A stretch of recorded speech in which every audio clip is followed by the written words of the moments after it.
नमस्कार माझ्या मित्रांनो.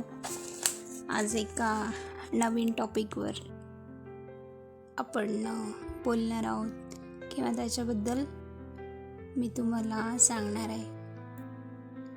थंबनेलमधनं तुम्हाला कळालंच असेल, लक्ष्मी कुबेर स्वस्तिक. आपल्या संस्कृतीमध्ये प्रत्येक शुभ कार्यात गणेश आणि आपण स्वस्तिकाच्या आणि सगळ्या पूजेचं शुभ कार्याची सुरुवात करतो. आपल्या सगळ्यांना हे माहिती आहे आणि प्राचीन काळात सुद्धा याचा वापर किंवा याच्यातली जे आहे प्रत्येक खूण हे कशाचं प्रतीक आहे, तर स्वस्तिक हे माता लक्ष्मींचंच प्रतीक आहे, अत्यंत प्रिय आहे. आणि लक्ष्मी महात्म्यामधून याचं वर्णन येतं की याचे जे चारही भाग आहे ते सत्य, त्रेता, द्वापर आणि कली ह्याच्या चारही युगांना दर्शवतात. आणि त्याच्यातले 4 बिंदू जे आहे ते धर्म, अर्थ, काम आणि मोक्षाचं प्रतीक आहे. असं या माता लक्ष्मी आणि कुबेरांना अत्यंत प्रिय असलेल्या स्वस्तिकाला बद्दल आपल्याला हे माहीत असेल, पण लक्ष्मी कुबेर स्वस्तिक हे अत्यंत दुर्मिळ आणि रहस्यमयी स्वस्तिक आहे. याच्याबद्दल खूप कमी लोकांना माहिती असेल. स्क्रीनवर तुम्हाला याचं दिसत असेल कशा पद्धतीने ड्रॉ केलेलं असतं, किंवा आपण जे एरवी स्वस्तिक बघतो त्यापेक्षा याच्यात वेगळं काय आहे. तर प्रत्येक कडी याची दुसऱ्या कडीशी जोडलेली आहे. तर याचं रहस्य असं की याची जी ऊर्जा आहे ती तुमच्यात असलेले जे धनसंबंधी ब्लॉकेजेस आहेत किंवा तुमच्या ओऱ्यामध्ये धनाला अट्रॅक्ट करण्यासाठी जी निगेटिव्हिटी आहे तिला हे दूर करतं आणि तुम्हाला पॉझिटिव्हिटी जी तुमच्या जीवनामध्ये तुमच्या शुभ लक्ष्मीला अट्रॅक्ट करते.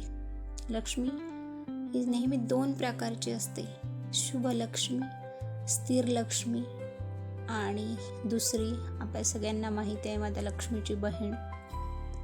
त्याच्यामुळं शुभ लक्ष्मीला आपल्या जीवनात अट्रॅक्ट करण्यासाठी आपण नेहमी काहीत ना काही प्रयत्नरत असतो, किंवा आपल्या संस्कृतीमध्ये सांगितलेल्या वेगवेगळ्या उपायांबद्दल किंवा सिम्बॉल्स असतील, काही आणखी धार्मिक रिच्युअल असतील, त्याचं आपण नेहमी पालन करत असतो आणि त्याच्यातून लाभही होतो. कमी होईल, कोणाला जास्त होईल, हे प्रत्येकाच्या कर्मावर अवलंबून आहे. पण हे जे स्वस्तिक आहे ना, याचा अनुभवाअंती असं दिसून आलं की याचा खरोखर लाभ होतो. म्हणजे ज्यांना खूप कर्जबाजारी जे लोक झाले आहे किंवा सतत पैशाच्या समस्यांनी त्यांना हैराण केलं आहे, अशा लोकांनी पूजेमध्ये या स्वस्तिकाचा वापर करून पाहिला पाहिजे.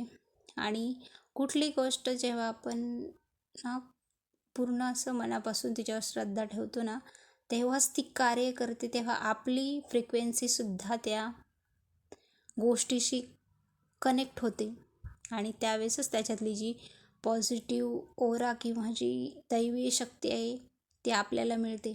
कधी आपण म्हणतो बघा की आम्ही हे करून बघितलं, ते करून बघितलं, कशानेच काही होत नाही, कशाने.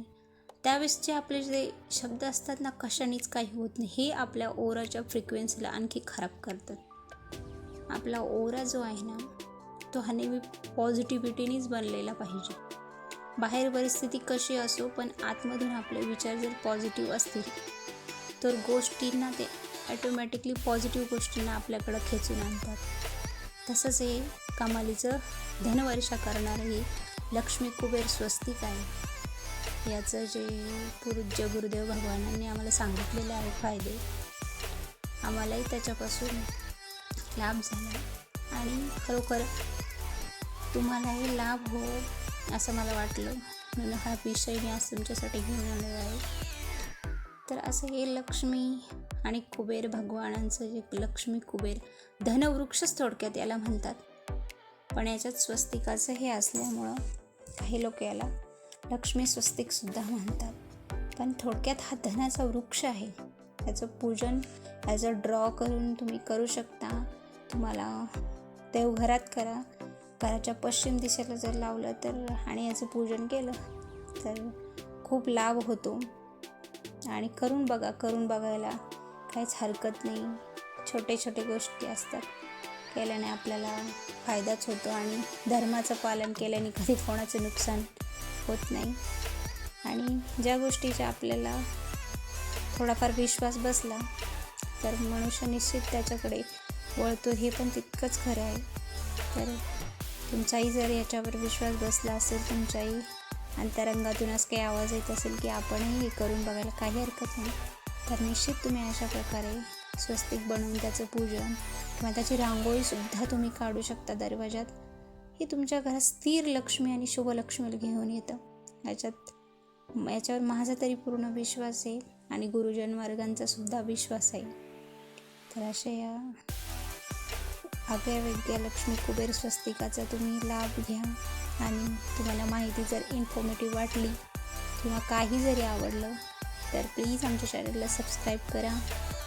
अशा इन्फॉर्मेटिव्ह व्हिडिओ मी तुमच्यासाठी नक्की घेऊन येईल. आणि कुठला टॉपिक आणू हे सुद्धा तुम्ही आम्हाला सजेस्ट करू शकता.